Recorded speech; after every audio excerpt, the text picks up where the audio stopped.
एक शहरी अपने घर से सुबह वॉक के लिए निकलता है। कुछ दूर जाता है तो इतनी देर में एक मोटरसाइकिल सवार उसके पास पहुंचता है।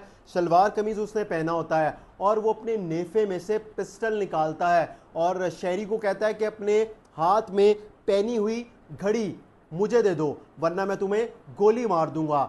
शहरी डरता है और घबरा कर वो अपने हाथ से घड़ी उतार कर उस डाकू को दे देता है। अमूमन हम देखते हैं कि जब भी कोई वारदात होती है, किसी को लूटा जाता है, तो उसमें एक शख्स नहीं होता है, तकरीबन दो होते हैं, दो से ज़्यादा होते हैं, लेकिन इसमें एक शख्स ही था जो मोटरसाइकिल पे आता है और आते ही सिर्फ उसका टारगेट हाथ में पहनी घड़ी होता है। जब वो घड़ी ले लेता है तो वहाँ से फरार हो जाता है।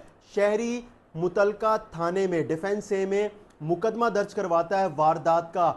तो पता चलता है कि घड़ी की कीमत $12,000 है। $12,000 यानी पाकिस्तानी करेंसी में यह रकम 34 लाख से जायद बनती है। और मालूम पड़ता है कि शहरी के हाथ में जो घड़ी थी जिसको डाकू नामालूम लूटने के लिए आता है, वो घड़ी रोलेक्स की थी और इसकी कीमत का आप अंदाज़ा लगा सकते हैं कि 34 लाख रुपए से ज़्यादा की है।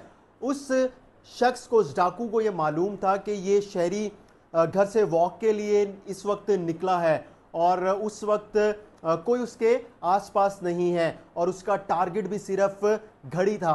अब पुलिस ने नामालूम डाकू के खिलाफ मुकदमा दर्ज करके उसकी तलाश शुरू कर दी है।